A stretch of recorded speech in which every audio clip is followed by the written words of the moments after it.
Assalamualaikum warahmatullahi wabarakatuh. Halo semua, perkenalkan kami dari kelompok 3 akan mempresentasikan tentang hubungan etika, estetika, dan teknologi dengan agama.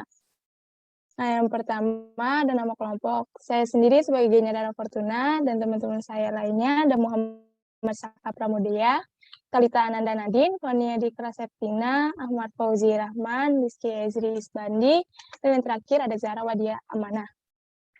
Next. Oke, berikutnya ada hubungan etika dan agama. Hubungan antara etika dengan agama sangat erat kaitannya, yakni adanya saling isi-mengisi dan tunjang-menunjang. Keduanya terdapat persamaan dasar, yakni sama-sama menyelidiki dan menentukan ukuran baik dan buruk dan buruk dengan melihat pada amal perbuatan manusia. Etika mengajarkan nilai baik dan buruk kepada manusia berdasarkan akal, pikiran, dan hati nurani, sedangkan agama mengajarkan nilai baik dan buruk kepada manusia berdasarkan wahyu atau kitab suci yang kebenarannya absolut atau mutlak dan dapat diuji dengan akal pikiran.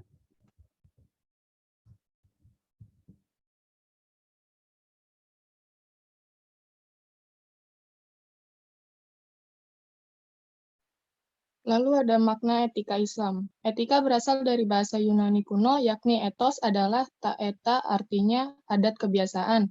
Dalam bahasa Arab, sama artinya dengan akhlak, jamak dari hulukun yang berarti budi pekerti, perangai, tingkah laku, atau tabiat. Secara umum, etika adalah sepadan dengan moral. Yang keduanya merupakan filsafat tentang adat kebiasaan yang merupakan cara perilaku manusia.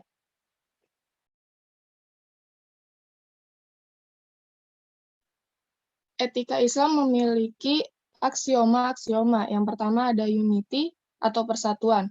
Konsep tauhid, aspek sosial dan alam, semuanya milik Allah. Dimensi vertikal, hindari diskriminasi di segala aspek. Hindari kegiatan yang tidak etis. Yang kedua ada equilibrium atau keseimbangan. Konsep adil, dimensi horizontal, jujur dalam berinteraksi, tidak merugikan dan tidak dirugikan. Yang ketiga, free will atau kehendak bebas. Kebebasan melakukan kontrak namun menolak laissez-faire atau invisible hand. Karena amarah cenderung mendorong pelanggaran sistem responsibility atau tanggung jawab. Manusia harus bertanggung jawab atas perbuatannya bila orang lain melakukan hal yang tidak etis, tidak berarti boleh ikut-ikutan. Yang keempat, manfaat atau kebaikan hati. Ihsan atau perbuatan harus yang bermanfaat.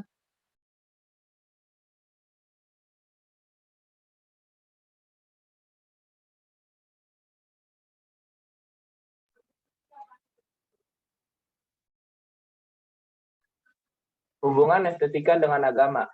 Estetika Islam berlandaskan nilai-nilai agama Islam yang tertuang dalam karya-karya estetika Islam. Sehingga estetika Islam berkembang dalam kebudayaan di Timur Tengah. Maka dari itu, banyak yang mendapatkan perhatian lebih daripada sufi dan cendekiawan. Seni Islam yang banyak mengandung unsur sakral meletakkan nilai estetika Islam sebagai estetika suci yang dekat hubungannya dengan sifat-sifat Allah Subhanahu wa Ta'ala.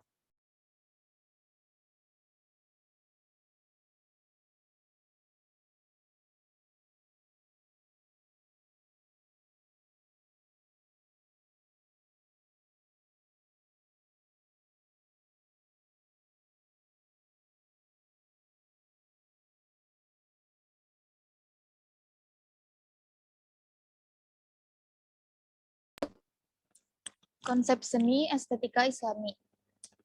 Estetika dalam Islam merupakan perjalanan dari bentuk-bentuk atau sunnah menuju hakikat segala bentuk atau makna dari mana manusia berasal dalam tradisi Islam. Dalam tradisi Islam, estetika dikaitkan dengan metafisika atau ontologi, pengetahuan dan pemahaman tentang wujud dan peringkat-peringkatnya dari yang zahir sampai ke yang batin. Sedangkan karya seni dipahami sebagai manifestasi estetika yang paling tinggi yang diharapkan dapat membawa penikmatnya pada tingkatan kearifan yang lebih tinggi.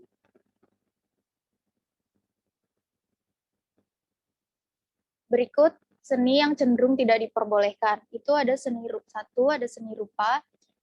Islam sebenarnya memperbolehkan seni rupa selama tidak mengarah kepada maksiat dan ingkar kepada Allah. 2, ada menyanyi. Imam Abu Hanifah berkata, nyanyian hukumnya makruh dan mendengarkan nyanyian tergolong perbuatan dosa. Tapi menyenandungkan syair dan lagu dengan indah itu tidak haram hukumnya, selama di dalamnya tidak mengandung hal yang terkesan tabu dan porno. Rasulullah SAW berkata, sesungguhnya sebagian syair itu ada yang mengandung hikmah. Kemudian ada musik. Seni musik dipandang mampu membuat manusia terbuai ketika kita terlalu menikmatinya.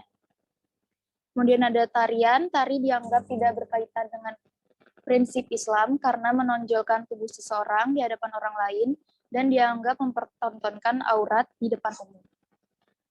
Kemudian ada vandalisme. Menurut Kamus Besar Bahasa Indonesia, vandalisme adalah perbuatan merusak dengan menghancurkan hasil karya seni dan barang berharga lainnya atau perusakan dan penghancuran secara ganas. Ini dipandang sebagai sebuah kejahatan atau pelanggaran dalam Islam. Kemudian ada seni yang narsisme habis itu. Narsisme itu perasaan cinta terhadap diri sendiri secara berlebihan. Kemudian ada patung. Islam melarang seni patung sebagaimana hadis Rasulullah SAW.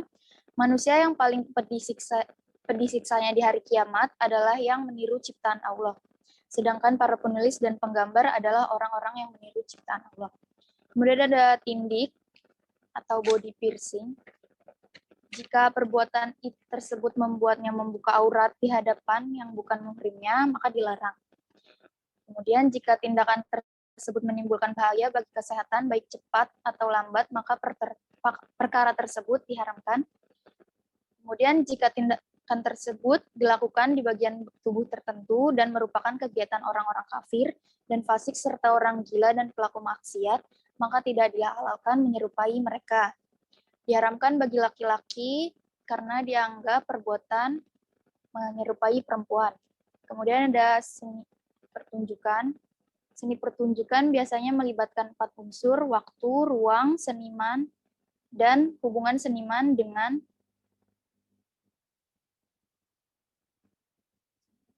yang tidak diizinkan oleh Islam adalah ketika seseorang menunjukkan tubuhnya tanpa penutup aurat.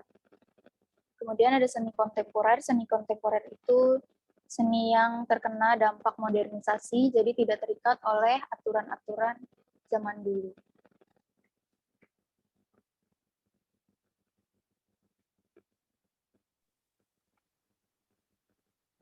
Selanjutnya ada seni yang diperbolehkan.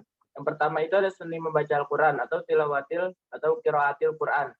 Seni baca Al-Quran merupakan baca-bacaan yang bertajwid, yang diperindah oleh irama lagu. Seni ini dikenal dengan nama an-nagom fil Quran atau memperindah suara pada tilawatil Quran. Sedangkan objek dari ilmu nagom adalah mempelajari cara atau metode dalam menyenandungkan atau melakukan suara pada tilawah Al-Quran. Jenis-jenis seni membaca Al-Quran itu, yang pertama itu ada bayati. Bayati merupakan irama membaca Al-Quran yang identik dengan lantunan lambat. Yang kedua itu ada soba. Soba merupakan salah satu irama membaca Al-Quran yang terdengar ringan, namun hentakannya cepat.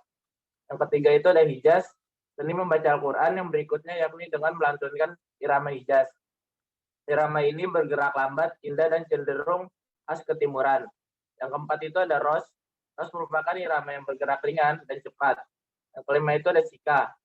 Sika merupakan jenis irama membaca Al-Quran yang mempunyai gerak lambat, ketimuran, dan mudah dikenali. Dan yang keenam itu ada jiharka. Jiharka merupakan salah satu seni membaca Al-Quran yang berkarakter manis dan begitu dalam jika didengarkan. Selanjutnya ada seni kaligrafi atau tulis.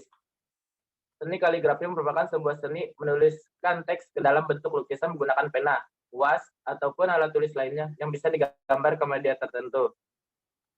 Pada awalnya, kaligrafi dibuat pada media kertas papirus. Namun dengan perkembangan zaman, media kaligrafi juga dapat ditemukan pada media lainnya yang lebih bervariasi. Contohnya, batu, koin, dinding, sutra, kertas kanvas, perhiasan, pelat kuningan, kaca, keramik, dan lain sebagainya. Jenis-jenis kaligrafi Islam itu, yang pertama itu ada kaligrafi khat naqsy, yang kedua ada kaligrafi khat riqah, yang ketiga ada kaligrafi khat diwani, yang keempat ada kaligrafi khat kufi murabbah, yang kelima ada kaligrafi khat farisi.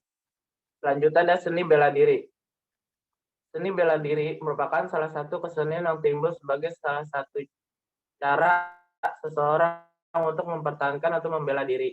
Seni bela diri telah lama dan berkembang dari masa ke masa. Pada dasarnya, manusia mempunyai insting untuk selalu melindungi diri dan hidupnya. Dalam tumbuh atau berkembang, manusia tidak dapat lepas dari kegiatan fisika. Hal inilah yang akan memicu aktivitas fisika sepanjang waktu. Pada zaman kuno, tepatnya sebelum adanya persenjataan modern, manusia tidak memikirkan cara lain untuk mempertahankan dirinya selain dengan tangan kosong. Meskipun begitu, pada zaman-zaman selanjutnya, persenjataan mulai dikenal dan dijadikan sebagai alat untuk mempertahankan diri. Macam-macam seni bela diri, yang pertama itu ada pencaksilat, yang kedua ada taekwondo, yang ketiga ada karate, yang keempat ada kungfu, dan yang kelima ada muay thai. Selanjutnya ada seni melipat kertas. Menurut Kamus Besar Bahasa Indonesia atau KBBI, origami seni melipat kertas dari Jepang. Origami berasal dari bahasa Jepang, yaitu ori yang memiliki arti lipatan, dan kami yang berarti kertas. Dikutip dari buku Seni Origami 2008 karya Kira Kamacela, origami adalah seni melipat kertas atau sesuatu yang menampilkan bentuk dari burung, serangga, dan bunga yang dihasilkan dari melipat kertas. Sejarah origami, bahan yang digunakan pada seni origami adalah kertas dengan warna yang berbeda-beda, cukup lama dan berkembang hingga sekarang. Origami menjadi salah satu kebudayaan yang diakui oleh orang Jepang dalam agama kepercayaan Shinto. Selanjutnya ada seni arsitektur. Adalah cabang seni rupa yang menggunakan imajinasi untuk memberikan bentuk pada suatu bangunan, tempat tinggal, atau bangunan serbaguna lainnya. Arsitektur dapat berarti seni dan ilmu merancang serta membangun konstruksi bangunan, jembatan, dan sebagainya. Metode dan gaya rancangan suatu konstruksi bangunan. Contohnya ada Candi Prambanan, Candi Borobudur, Masjid Gede Kauman, dan Museum Tsunami Aceh. Selanjutnya ada seni berpidato. Adalah pengungkapan pikiran dalam bentuk kata-kata yang ditunjukkan kepada orang banyak untuk menyatakan selamat, menyambut kedatangan tamu, memperingati hari-hari besar tertentu, dan berbagai bentuk kegiatan lainnya. Pidato bersifat dua arah, yaitu pembicara harus memperhatikan lawan bicaranya, walaupun pembicara lebih banyak mendominasi pembicaraan. Jenis-jenis pidato sebagai berikut. Yang pertama ada pidato pembukaan, kedua ada pidato pengarahan, yang ketiga ada pidato sambutan, yang keempat ada pidato peresmian, yang kelima ada pidato laporan, yang keenam ada pidato pertanggungjawaban. Selanjutnya ada seni sastra. Seni sastra bagi KBBI berawal pada dua kata, yaitu seni beserta sastra. Seni yang bermakna pembeberan pandangan manusia yang punya makna keindahan. Sedangkan sastra adalah kata sesapan yang berawal pada dialek Sanskerta, bermakna panduan, prinsip, maupun perintah berwujud tulisan maupun bunyi. Contoh sastra. Karya sastra dikenal dalam dua bentuk, yaitu fiksi dan non-fiksi. Jenis karya sastra fiksi adalah prosa, puisi, dan drama. Sedangkan yang non-fiksi adalah biografi, autobiografi, esai, dan kritik sastra. Menurut Suroto, roman terbentuk atas pengembangan seluruh segi kehidupan pelaku dalam cerita tersebut. Selanjutnya ada seni memasak atau gastronomi. Gastronomi atau tata boga adalah seni atau ilmu akan makanan yang baik atau good eating. Penjelasan yang lebih singkat menyebut gastronomi sebagai segala sesuatu yang berhubungan dengan kenikmatan dari makanan dan minuman. Sumber lain menyebutkan gastronomi sebagai studi mengenai hubungan antara budaya dan makanan, di mana gastronomi mempelajari berbagai komponen budaya dengan makanan sebagai pusatnya atau seni kuliner. Bidang gastronomi itu ada pertama gastronomi praktis, yang kedua gastronomi teoretis, yang ketiga gastronomi teknis, yang keempat ada gastronomi makanan, dan yang terakhir ada gastronomi molekuler. Selanjutnya ada seni merajut. Merajut adalah metode membuat kain atau pakaian atau perlengkapan busana dari benang rajut. Merajut dapat dilakukan dengan tangan ataupun mesin. Teknik dasar merajut adalah pertama selipkan simpul, kedua ada tusuk rantai, ketiga ada tusuk tunggal, yang keempat ada setengah tusuk ganda, yang kelima ada tusuk ganda, yang keenam ada tusuk triple, dan terakhir ada tusuk strip. Dan yang terakhir adalah seni kriya, adalah sebuah karya seni yang dibuat dengan menggunakan keterampilan tangan atau hand skill, tetapi tetap memperhatikan aspek fungsional dan juga nilai seni itu sendiri. Sehingga seni kriya dapat dikategorikan sebagai sebuah karya seni rupa terapan Nusantara. Contoh seni dan produk kriya. Yang pertama ada patung, arca, lukisan, wayang kulit, pandai perak dan emas, ukiran-ukiran kayu, keris dan senjata lainnya, kerajinan topeng, dan lainnya.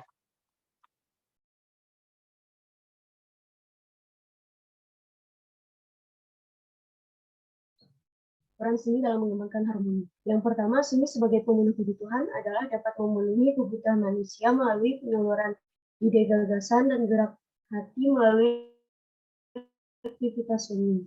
Yang kedua, seni sebagai terapi, maksudnya dengan berlaku, mencipta, berkarya, atau menikmati seni manusia dapat menghibur diri, melepaskan diri dari tekanan-tekanan dalam batinnya sehingga jiwanya terpuaskan. Yang ketiga, seni sebagai ungkapan atau ekspresi, maksudnya untuk wahana yang dapat digunakan pertama dan utama dari upaya pemunculan atau perwujudan atau media ungkap. Yang terakhir adalah seni sebagai komunikasi, berarti seni dapat digunakan sebagai media untuk menyampaikan pesan yang ingin diungkapkan manusia.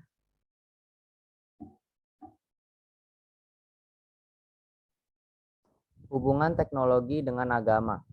Dalam Islam, teknologi berfungsi sebagai kemudahan untuk membantu melakukan aktivitas manusia yang bermanfaat, alat untuk mengeksplorasi, alat untuk kemajuan dakwah dan kemajuan Islam, dan sebagai sarana untuk lebih mengenal Allah. Tentunya segala pengguna teknologi tersebut jangan sampai berakibat pada rusaknya alam.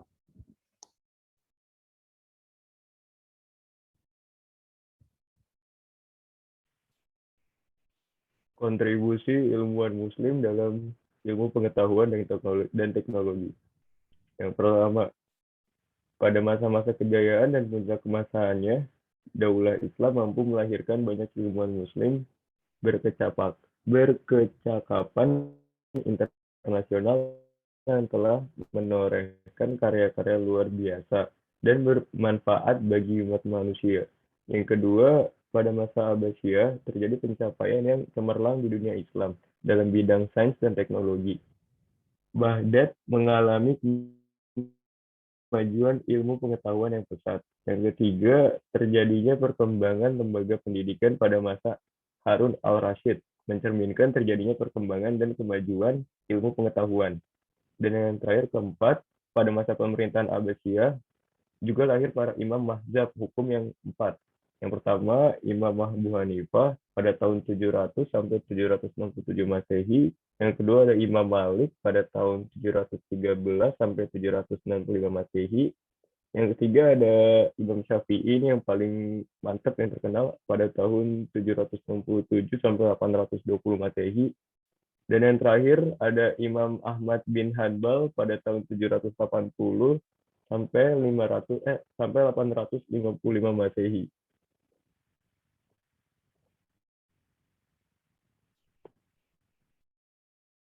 Ya, cukup sekian dari kelompok kami, kurang lebihnya mohon maaf. Terima kasih. Assalamualaikum warahmatullahi wabarakatuh.